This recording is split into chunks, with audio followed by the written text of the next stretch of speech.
Buenas, ¿cómo están amigos? ¿Me pueden confirmar si la señal está bien? Si se me escucha, si se me ve. ¿Cómo está la señal?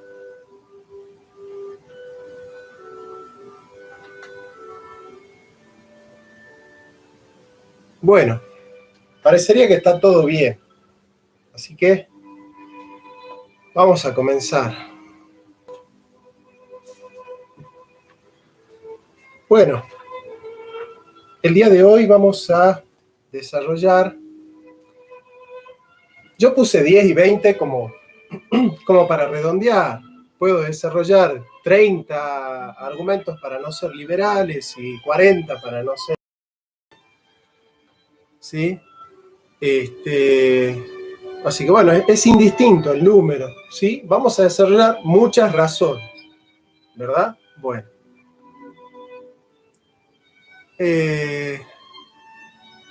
Entonces, está bien, la conexión está bien, me escuchan por lo menos. Bien.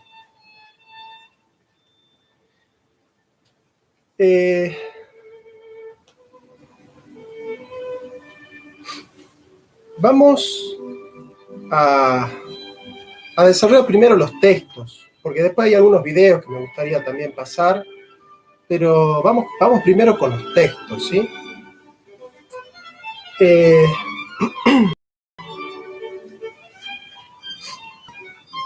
¿Por qué no ser liberal? Porque el liberalismo es un discurso, es un sistema de investigación, es una meta política intrínsecamente inviable o malo para desarrollarse en la comunidad.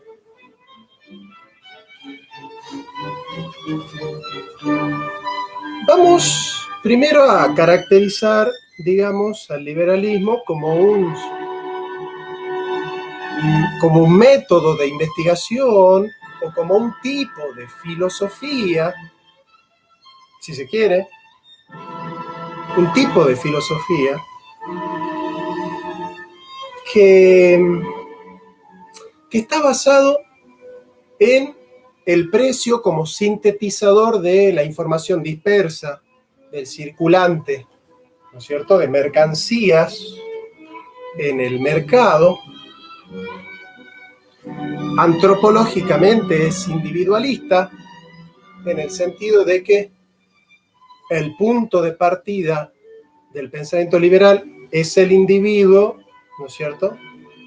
Y el centro de los derechos liberales son derechos individuales. Por ejemplo, el derecho a la vida, a la propiedad y a la libertad son derechos del individuo, son derechos individuales. Sí, en el fondo, el liberalismo es individualista. Sostiene que el individuo se abre a la comunidad,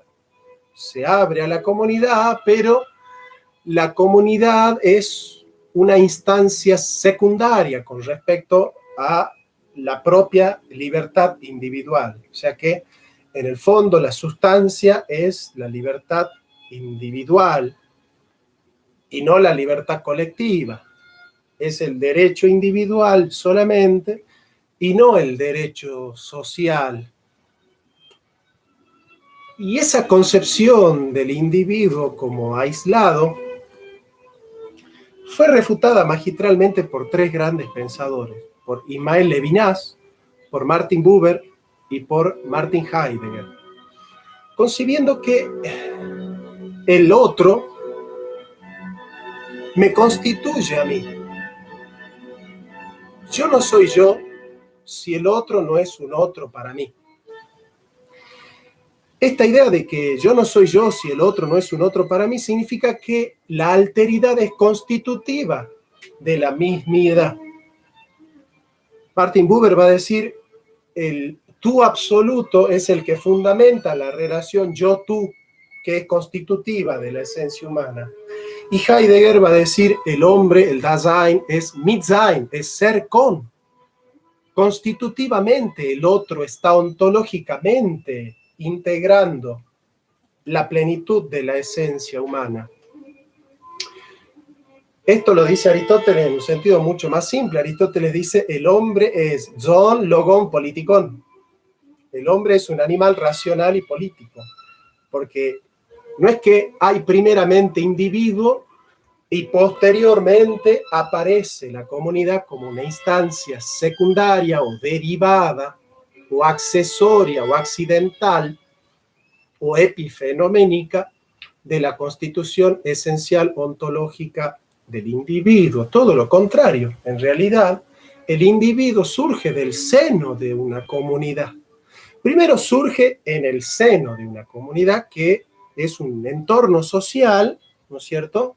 Está la partera, está el médico, están las enfermeras, está el hospital, la clínica, está la persona que le vende los pañales, está la persona que le vende la leche, la que le vende los cines.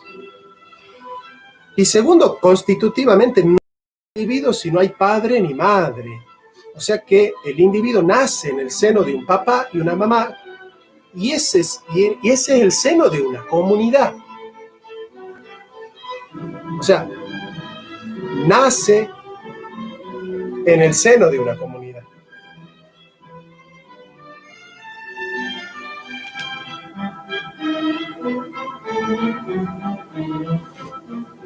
Con lo cual,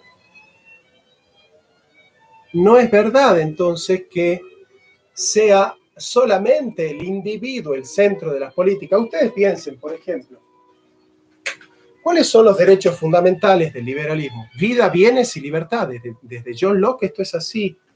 Claro, ¿la vida de quién es? La vida del individuo. ¿La libertad de quién es? Es la libertad del individuo. ¿La propiedad de quién es? Es la propiedad privada. Yo no digo que no sean derechos, no digo que no son importantes. Yo también los defiendo. El tema es que para los liberales esos son los derechos absolutos. Para los liberales, los derechos sociales, los derechos de la comunidad, no son derechos fundamentales. son derechos derivados de los derechos del individuo, ¿no es cierto? Pero es un error antropológicamente plantear que primero es la comunidad y luego es el individuo, o primero es el individuo y luego es la comunidad. Lo que va a hacer el marxismo es sostener que el individualismo es una especie de mito romántico burgués. Entonces el marxismo va a concebir que el hombre es un ser estrictamente colectivo y que la individualidad es una ficción, es una falsa conciencia, va a decir el marxismo. Por eso son colectivistas, no individualistas. Pero en realidad lo explica muy bien Claude Lévi-Strauss en Antropología Estructural con el concepto de recursión, cuando el efecto pasa a ser causante de la causa. La recursión es el movimiento a través del cual el efecto pasa a ser causante de la causa. Y en realidad el individuo y la comunidad son concomitantes. La comunidad está hecha de individuos, pero el individuo nace en el seno de una comunidad. No hay comunidad sin individuos, no hay individuos sin comunidad. Individuo y comunidad son concomitantes, se dan a la vez, conjuntamente, se dan a la vez, se dan los dos juntos. O sea que no hay algo así como un antecedente a priori donde la comunidad abre al individuo o el individuo abre a la comunidad. Son concomitantes. ¿Sí?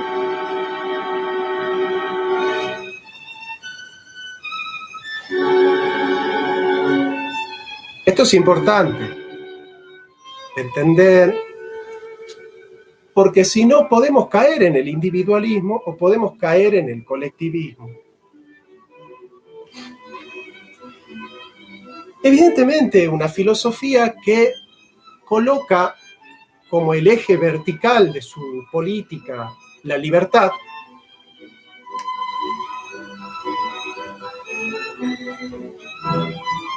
es un discurso metapolítico que de trasfondo tiene un vicio. Tiene un vicio, que lo marcan muy bien Platón y Aristóteles, no hablan del liberalismo, pero sí marcan el vicio.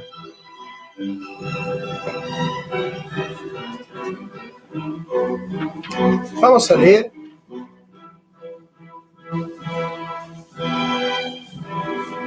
un texto de la tercera posición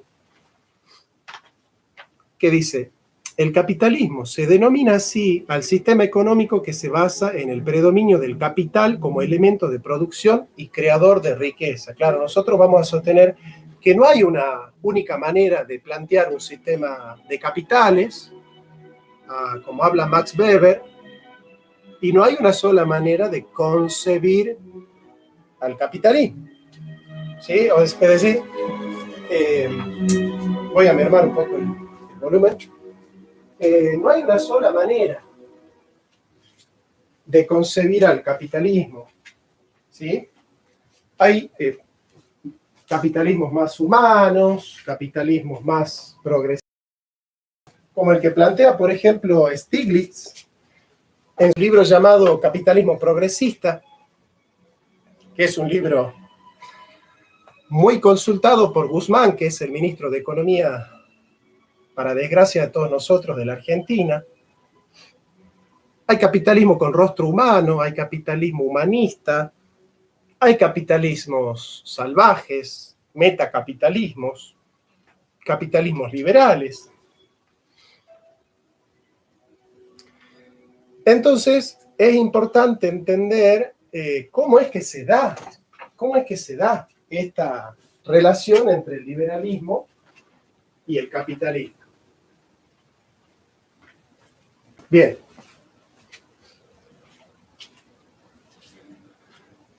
Veamos.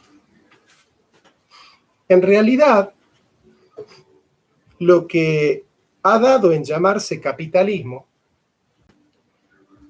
no es otra cosa que la fase económica del sistema liberal.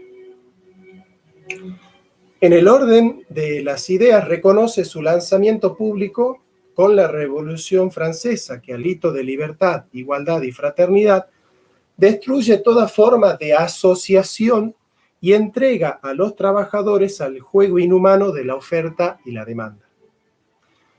Porque para el liberalismo la única ley económica que rige los precios es la ley de la oferta y de la demanda. Esa ley que consiste en sostener que la oferta y el precio es inversamente proporcional, es decir, cuando la demanda se mantiene, aumenta la oferta y los precios bajan. Cuando la oferta se mantiene, aumenta la demanda y aumentan los precios, porque entre demanda y precio la relación es proporcional. Entonces, que esa es la única ley, la ley que se da en el mercado, la ley de la oferta y la demanda, es la única ley que puede sintetizar la información dispersa y en los precios, ¿no es cierto? En los precios. Y esa sintetización espontánea dada por la ley de la oferta y la demanda, que algunos llaman mano invisible, en realidad genera lo que es un orden espontáneo. Y ese orden espontáneo, ¿no es cierto?, es, por decir así, la articulación del bien de la comunidad. La comunidad se articula en su justicia a partir de un orden espontáneo. Esto significó una incalificable explotación de los trabajadores por parte de los patrones, respaldada jurídicamente por la ficción que sostenía la igualdad de ambas partes de la contratación laboral. Esto lo dice Kant. Kant dice, business is business. Negocios son negocios. Lo único que hace que el contrato sea justo es que haya sido libre. Y dos personas libres pueden hacer un contrato cuyo contenido no tiene sentido evaluar en su justicia, en su bondad, en su equidad. Porque lo único que importa del contrato es que haya sido firmado por dos agentes libres y sin dolo y con buena fe, ¿no es cierto? Y con buena fe.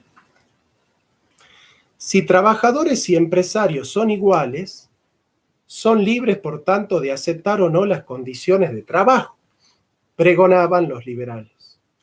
Pero como es fácil de advertir, muy distinta es la libertad del que posee los medios de producción y de pago y la del que necesita un salario para subsistir. Mientras en el orden económico las empresas acumulaban beneficios merced a un sistema que admitía la explotación del hombre por el hombre, en el orden político el Estado se declaraba prescindente. Es decir, liberal significa, el libre mercado significa que la economía se desarrolle en el mercado sin la intervención del Estado, sin intervención del Estado en la economía. No intervenía el Estado ni siquiera para evitar las injusticias que se daban en el mercado. Su lema fue laissez-faire, laissez-passer, dejar ser, dejar hacer, dejar pasar. Captación del poder político, esa actitud de las democracias demoliberales, permitió que a su amparo se crearan y crecieran enormes poderes paralelos al del propio Estado, lo que nosotros llamamos UPSAT, unidades políticas sin asiento territorial, o Olavo de Carvalho llama oligarquías financieras internacionales o metacapitalismos, ¿no?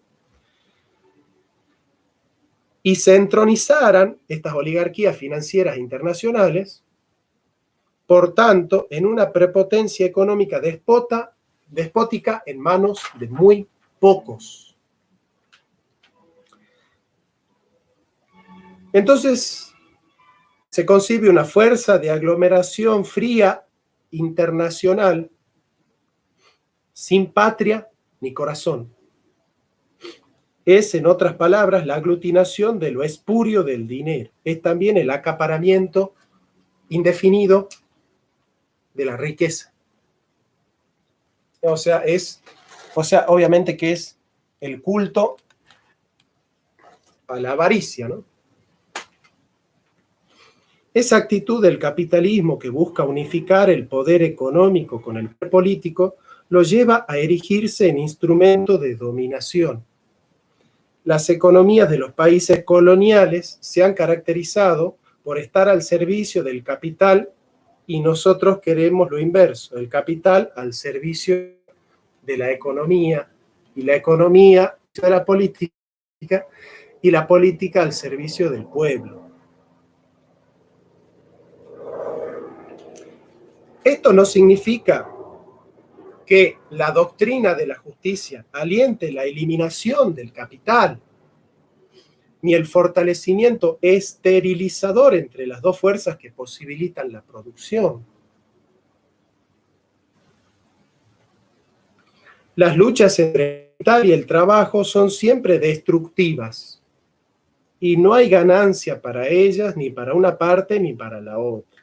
Por el contrario, lo que ha buscado siempre la doctrina de la justicia es reubicar al capital en su legítima función. Así lo ha indicado muy bien la experiencia. Organicen en su función específica, que extraigan la riqueza del seno de la tierra con el trabajo fecundo y que sepan anteponer su función social a la meramente utilitaria. Lo que se llama la función social de la propiedad privada. ¿Cómo va la conexión? No sé. Bueno, sigamos entonces. No se corta, ¿verdad? Se mantiene por lo menos estable.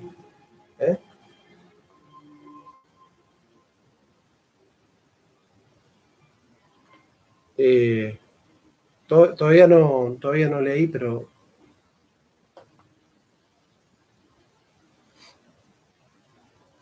bueno, ya vamos a debatir, pero no se corta bien. Bueno. ¿Qué es lo que dice, por ejemplo, Ludwig von Mises? Dice, Ludwig von Mises, ¿no?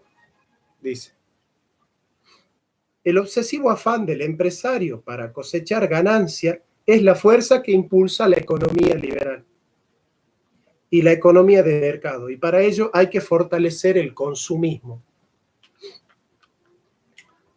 Por eso, Néstor Braidov, especialista en estrategias de marketing, dice, las estrategias de marketing más poderosas son las que utilizan empresas que, al enfocarse en los sentimientos y el hedonismo, logran desembocar en compras compulsivas, ¿no?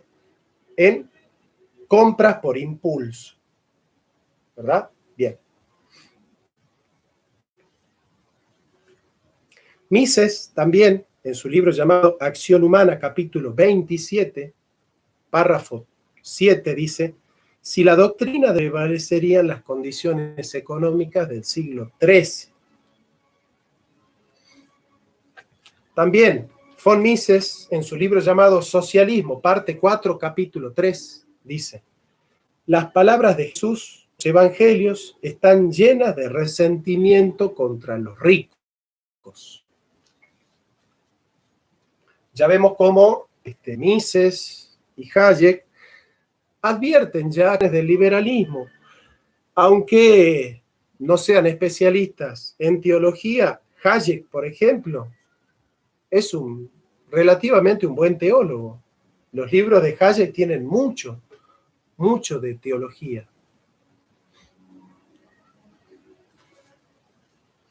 Por ejemplo, Hayek, en Derecho, Legislación y Libertad, volumen 2, dice, la Iglesia Católica especialmente hizo de la justicia social una doctrina oficial. Y esta es una doctrina llena de supersticiones pseudo-religiosas. Frente a estas pretensiones del liberalismo de generar, ¿no es cierto?, a través del selfishness, del egoísmo, un bienestar social, vamos a escuchar algún exponente del liberalismo. que nos puede ayudar a graficar muchas cosas, ¿no?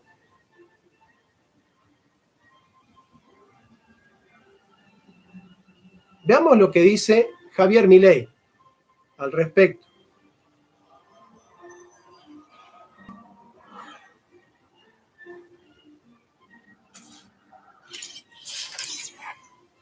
¿Qué dónde ir?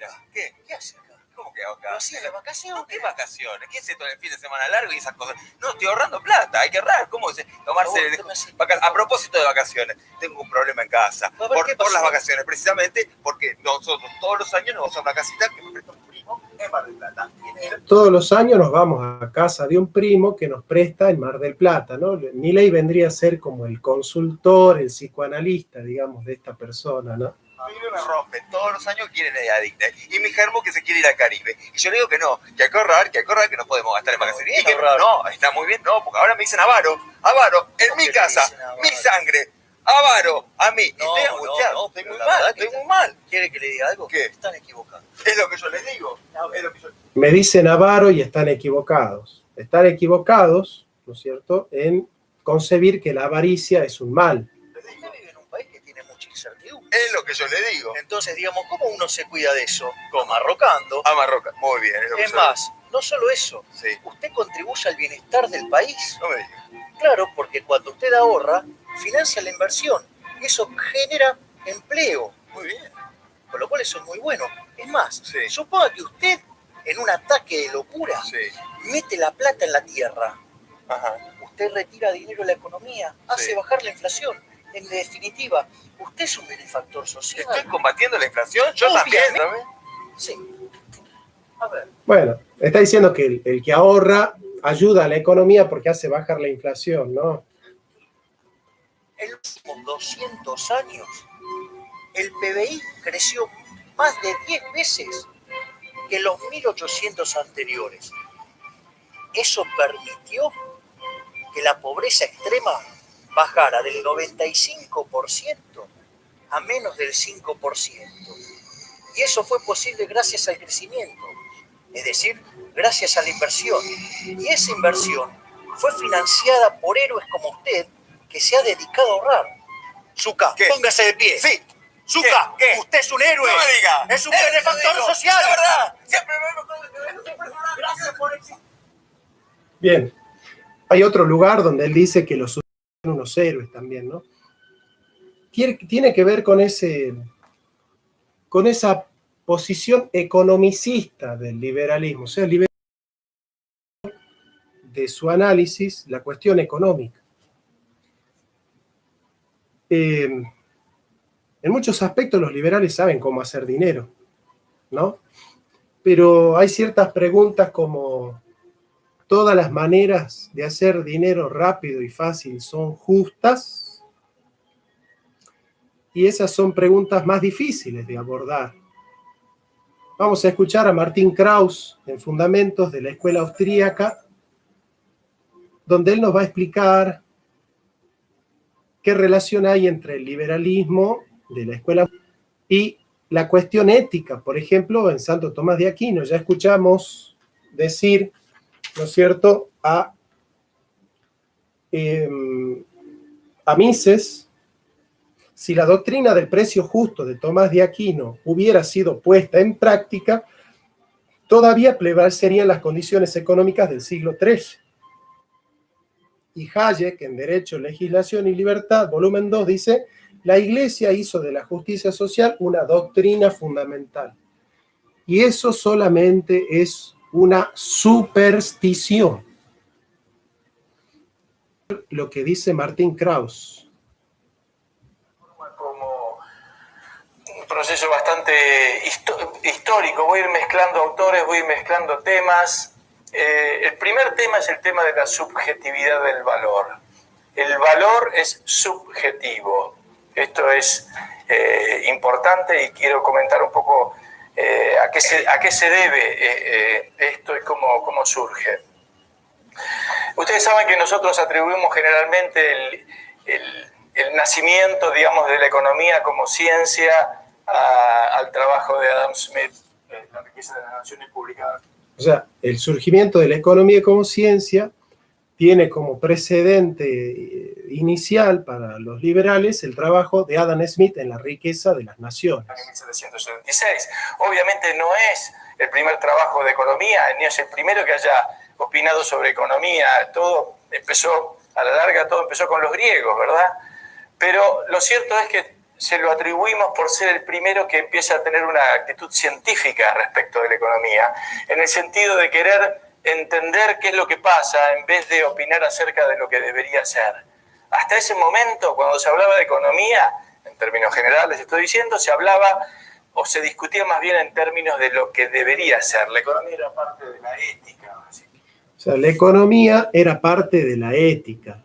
Y eso lo ven negativo porque para ellos la ética no tiene nada que ver con la ciencia, ¿no? Porque entienden por ciencia el estilo moderno, ¿no es cierto?, desde el positivismo, una descripción erclerum de los hechos, simplemente. Es decir, ¿qué se discutía, por ejemplo, qué es un precio justo? Ahora a un economista le parecería rara esta pregunta. ¿Justo? ¿Qué es esto de precio justo? Pero la verdad es que... ¿Qué es esto? No hay usura. Eso es lo que está explicando Martin Krauss. Acá la economía no tiene nada que ver con la ética. La ética se pregunta por lo que deben ser las cosas. La economía se pregunta por lo que son las cosas. ¿Cómo se enriquecen las naciones? Y punto. No cómo deberían enriquecerse de una manera justa, sin tener colonias, ni explotar a otros, ni saquear colonias, ni quedarse con las Malvinas. Entonces, son cosas que a los piratas no les interesan. Se han pasado siglos tratando de discutir qué es un precio justo, o si era correcto cobrar interés sobre un préstamo en dinero, por ejemplo, siglos discutiendo de ello, o si eran justas las ganancias que se obtenían en el comercio. Esos eran los temas que se discutían. Pero de pronto aparece Adam Smith con una visión distinta, y esa visión distinta dice, bueno, yo no me pregunto qué es lo que debería ser, yo quiero entender qué es lo que es, quiero entender la realidad. Esa es la actitud científica. Yo no quiero saber si un precio es justo o no es justo. Yo quiero saber qué es un precio. ¿Cómo se forma? Eso... Como si fuesen excluyentes, como si uno no pudiese estudiar qué son las cosas y entenderlas también como deberían ser, ¿no? Son excluyentes. Ética y economía son dos actitudes totalmente antiguas. Cualquier sociedad y en cualquier época de la historia. ¿Qué es lo que explica eso? Yo quiero entender cuál es el papel que cumplen las ganancias y las pérdidas en el funcionamiento de la economía. Entonces él tiene esa actitud distinta, que por eso entonces le atribuimos ese origen, digamos, de la disciplina económica. Y él empieza... Bueno, vamos a ver esto. ¿De dónde surge esta actitud de pensar que el ser y el deber ser son antitéticos? Primero surge de haber divorciado a las filosofías de la causa final, que es intrínseca con respecto a la ontología de la causa formal, es decir, el hombre es también aquello que debería ser, y el hombre debe ser aquello que es. Es en la causa formal donde el hombre descubre el sentido de la causa final. Y esa finalidad es natural, es decir, el hombre debe desarrollar la vida, el hombre es un ser racional, debe educarse, debe conocer la verdad, el hombre es un ser volitivo, debe ejercer actos libres, el hombre es un ser político, debe vivir en comunidad, debe fortalecer lazos de amistad y de congregación. Es decir, el sentido de la vida es desarrollar lo que el hombre es, pero aquello que el hombre es y que debe desarrollar viene dado en la naturaleza, dice Aristóteles. No es una construcción subjetiva de un capricho de la autopercepción, porque la ideología de género surge en el liberalismo. Entonces, esta idea de la autopercepción y de que la ética es subjetiva y el relativismo moral surge del liberalismo, no surge del progresismo. El progresismo lo toma del liberalismo.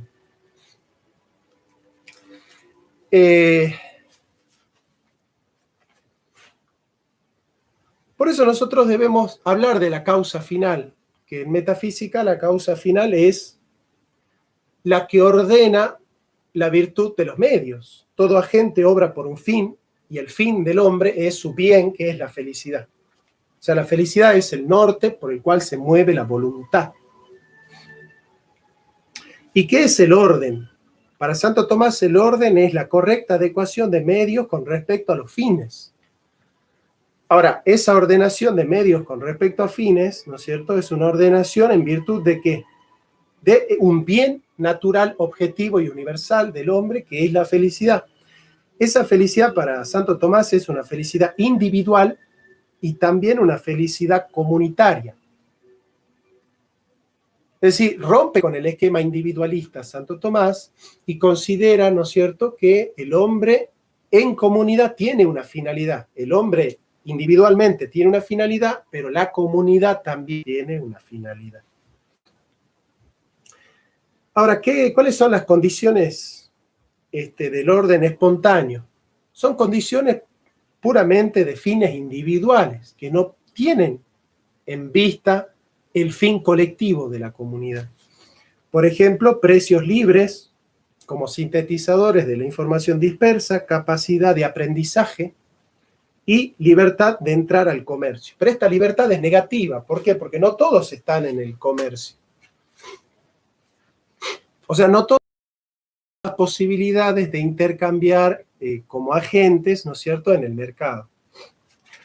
Esto no quiere decir que el Estado deba nivelar para abajo, pero el principio de subsidiariedad consiste en que a través del Estado los que más tienen ayudan a los que menos tienen sin anular ni absorber su capacidad productiva, ya que cada individuo debe producir al menos lo que consume. Esto de que cada individuo debe producir al menos lo que consume significa que el subsidio no es un subsidio para el consumo, es un subsidio para la producción. Es en el sentido de la producción que tiene sentido el subsidio. ¿Verdad? Bien. De hecho, Hayek niega la causa final en Santo Tomás de Aquino. Él dice, la causa final no puede ser un ordenamiento universal y natural porque cada persona tiene su propia finalidad. Ahora, ¿cómo se puede articular un proyecto político si cada uno tiene necesidades particulares y finalidades particulares? Si en la sociedad hay 100 personas y esas 100 personas tienen 100 finalidades distintas, ¿cómo se puede articular un proyecto político? Desde el liberalismo es muy difícil.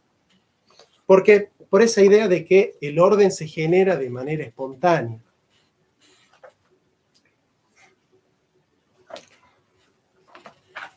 Vamos a consultar la doctrina social de la Iglesia con preguntas filosóficas al estilo de cómo nosotros podemos concebir, ¿no es cierto?, al socialismo y al liberalismo.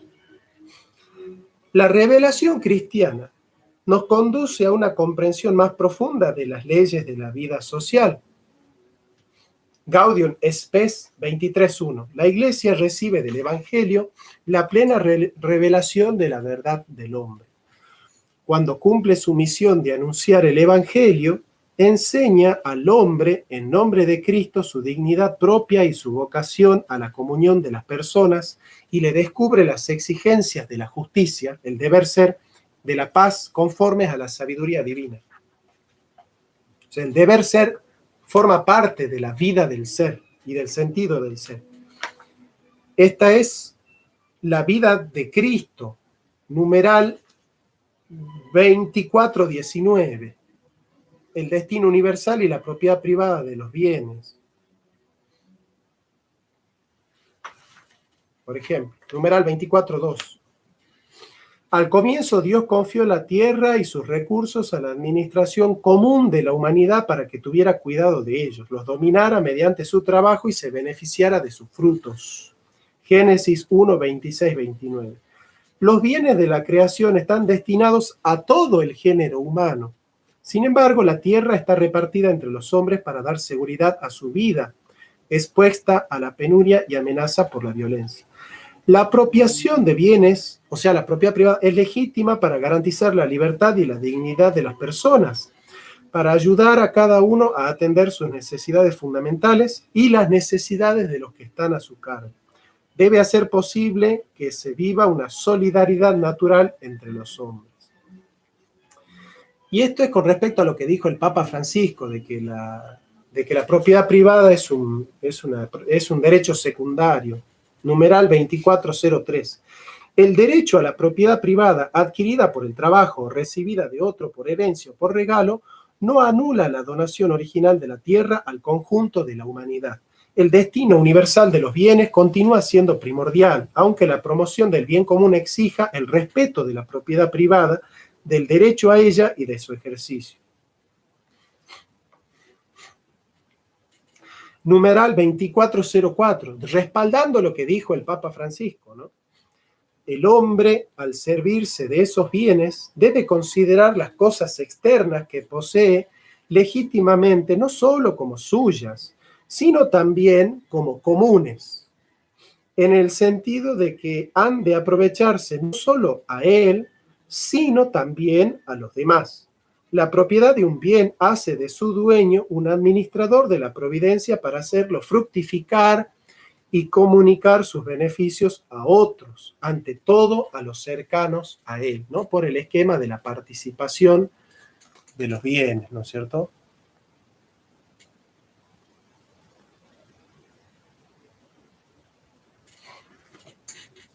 El Papa Francisco no es muy versado en economía, pero sin embargo acá está defendiendo lo que dice la doctrina social de su iglesia, ¿no? Él es Papa de la Iglesia Católica y responde a la doctrina social de la Iglesia Católica.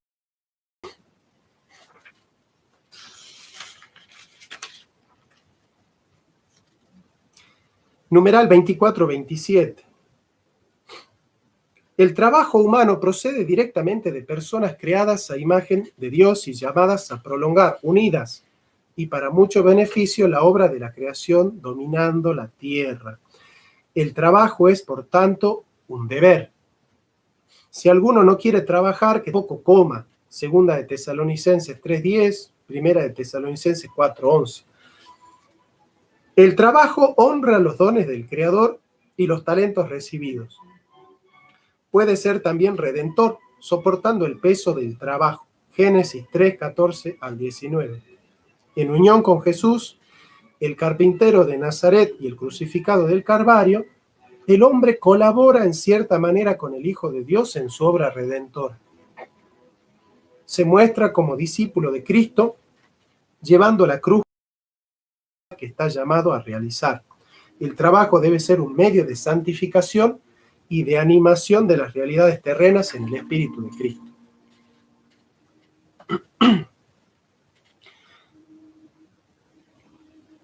Numeral 2429. Cada uno tiene el derecho de iniciativa económica y podrá usar legítimamente de sus talentos para contribuir a una abundancia provechosa para todos y recoger los justos frutos de sus esfuerzos. O sea, está hablando del mérito. Deberá ajustarse a las reglamentaciones dictadas por las autoridades legítimas con miras al bien común. ¿Por qué a las autoridades legítimas? Por lo que dice el apóstol Pablo en Romanos capítulo 13. Sométase toda persona a las autoridades superiores, porque no hay autoridad sino de parte de Dios, y las que hay por Dios han sido establecidas. De modo que quien se opone a la autoridad, a lo establecido por Dios resiste, y los que resisten acarrean condenación para sí mismos. Porque los magistrados no están para infundir temor al que hace el bien, sino al malo. ¿Quieres pues no temer la autoridad? Haz lo bueno y tendrás alabanza de ella. Porque es servidor de Dios para tu bien. Pues si haces lo malo, teme, porque no en vano lleva la espada, pues es servidor de Dios vengador para castigar al que hace lo malo. Pues por eso pagáis también los tributos y los impuestos, porque son servidores de Dios que tienen continuamente a esto mismo.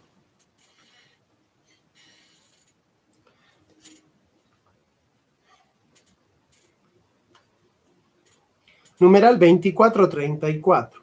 El salario justo es el fruto legítimo del trabajo.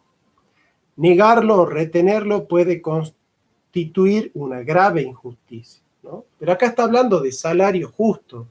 Y ya escuchamos a Martin Krauss que salario justo, precio justo,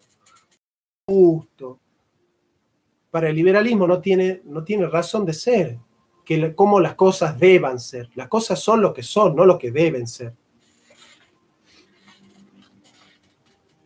Para determinar la justa remuneración, se han de tener en cuenta a la vez las necesidades y las contribuciones de cada uno, es decir, la satisfacción de las necesidades y los méritos.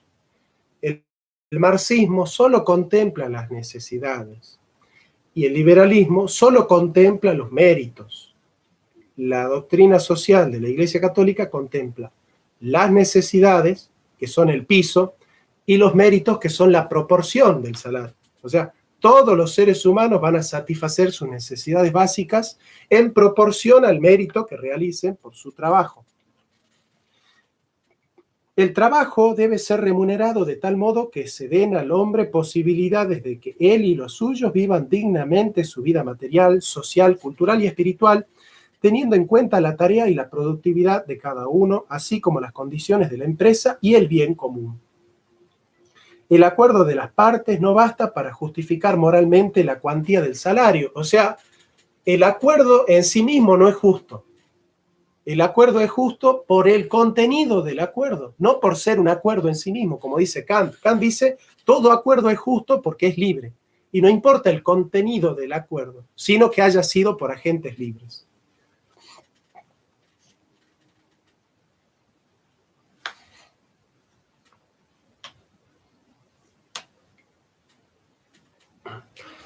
Numeral 2437. En el plano internacional, la desigualdad de los recursos y de los medios económicos es de tal abismo que crea entre las naciones injusticia. Por un lado están los que poseen y desarrollan los medios de crecimiento y por otros los que acumulan deuda. O sea, hay países subdesarrollados y países subdesarrollantes. Y acá ingresamos en el otro mito del liberalismo.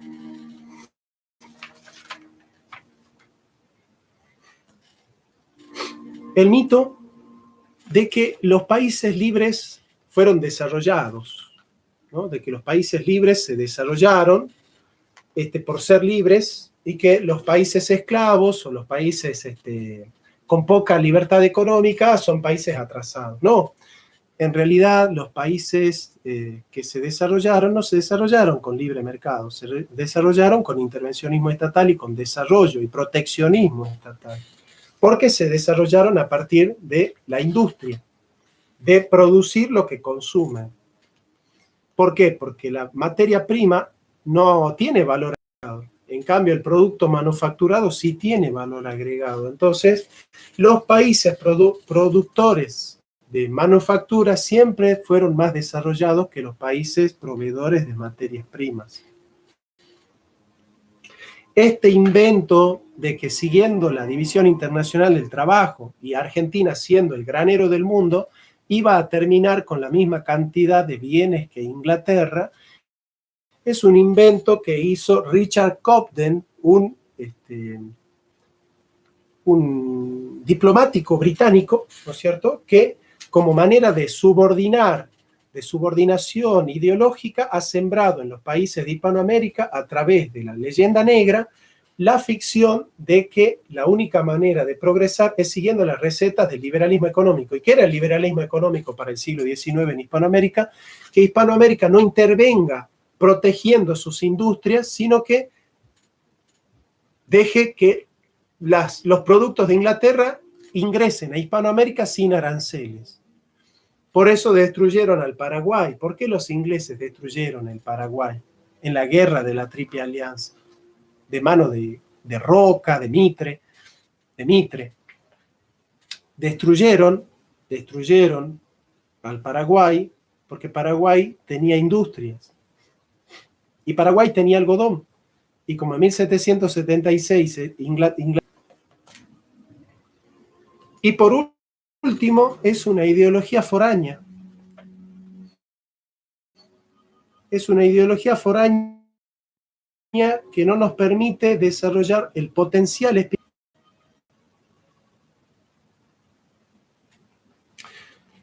La dinámica mundial, este libro se llama Modelo para el Proyecto Nacional. ¿Se cortó? Ahí va, ¿se cortó o volvimos? Porque hay alguno que puso que se cortó. Pero seguimos, ya se recuperó.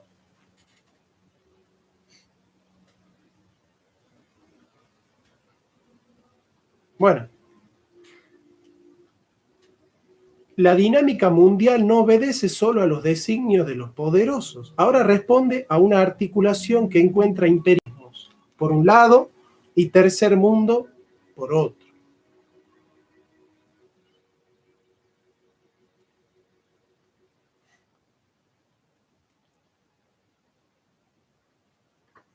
Condenamos al egoísmo.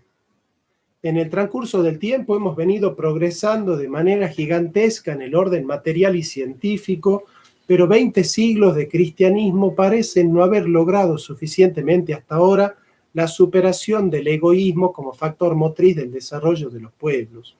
La sociedad competitiva es su consecuencia. Esto arroja luz sobre el hecho de que la cooperación y la solidaridad son elementos básicos a considerar en el futuro. Y entramos a las críticas al marxismo. El materialismo, el pragmatismo ha sido el motor del progreso económico, pero también hemos aprendido que una de las consecuencias de este proceso ha sido la reducción de la vida interior del hombre a un puro materialismo economicista y utilitario. Pragmatismo economicista y utilitario, ¿no es cierto? Entonces, por ejemplo, vamos viendo.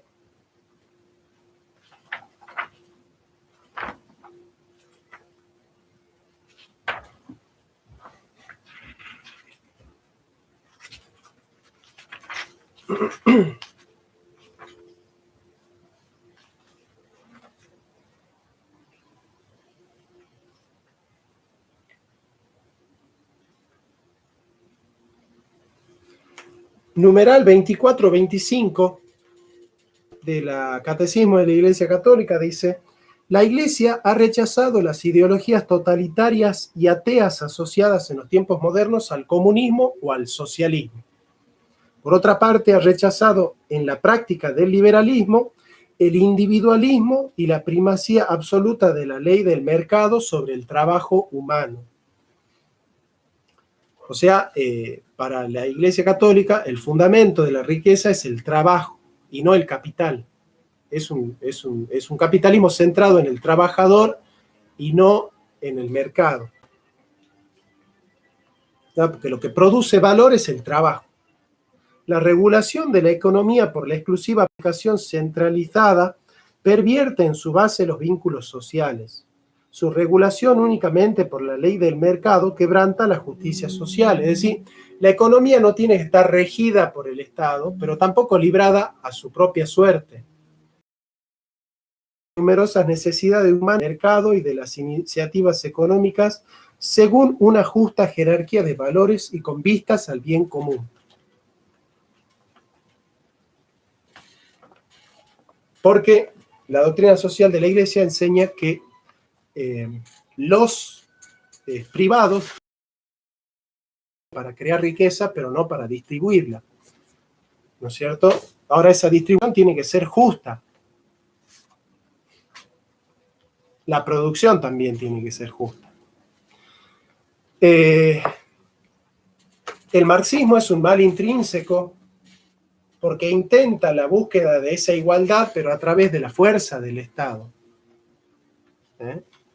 Y a través de la fuerza del Estado, el comunismo niega para buscar ese paraíso prometido, el comunismo niega la libertad individual, niega la propiedad privada y niega, ¿no es cierto?, la vida de los seres humanos, porque dispone de la vida de los seres humanos, ¿no es cierto?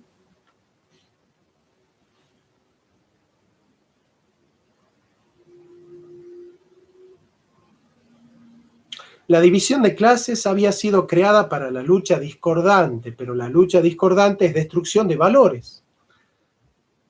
Buscamos suprimir la lucha de clases suplantándola por un acuerdo justo entre obreros y el capital, al amparo de la justicia que emane del Estado. El comunismo actúa de lobo con piel de cordero.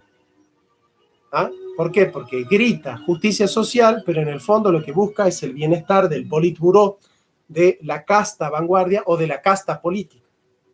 El socialismo nació en la Tercera Internacional, es decir, que su lugar y época de nacimiento son casi simultáneos con el comunismo. Los dos son hijos de una misma madre, el marxismo.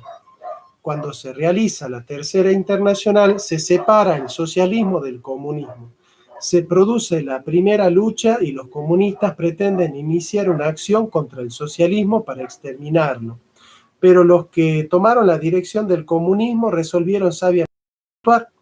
En esa misma internacional los comunistas dijeron: dejen actuar a los socialistas, que ellos son especiales para sembrar, pero no sirven para cosechar. Los que vamos a cosechar somos nosotros. Como la teoría era común, dejaron al socialismo sembrar el marxismo en el mundo y hoy están los comunistas recogiendo con la cosechadora lo que sembraron los otros. Esta es una realidad que no se puede negar. Cuando les dijeron a los comunistas: ¿y si los socialistas toman el gobierno?, ellos contestaron: déjenlos que lo tomen, porque es seguro que van a fracasar. Se podría señalar que en el mundo ha triunfado una revolución marxista, la acaecida en la Revolución Rusa en 1917. Sin embargo, este hecho histórico constituye la más palmaria refutación de la tesis marxista. Según Marx, la revolución debía estallar en un país altamente industrializado, pero tuvo lugar en Rusia, de economía agraria y casi feudal. El levantamiento sería espontáneo y en vez de ello se produjo gracias a un partido subversivo férreamente organizado. El Estado que debía desaparecer se consolidó. Los soviets, asambleas populares de autogobierno, fueron reemplazados por una despótica y centralizada burocracia llamada el Politburó. Por eso, el socialismo, si no encuentra una lucha en la sociedad, la genera. Si la víctima no existiera, el marxismo la crearía. Es por eso que estas dos ideologías que vienen de Europa no pueden ser tomadas en serio como hispanoamericano, que tiene su propio horizonte de comprensión, que es la integración social, la inclusión y no la exclusión, el amor y no la lucha, la unidad y no la separación. Pregonando por la tercera posición: ni yanquis ni marxistas. Este es el lema que queremos sembrar, ¿no? Ni yanquis ni marxistas.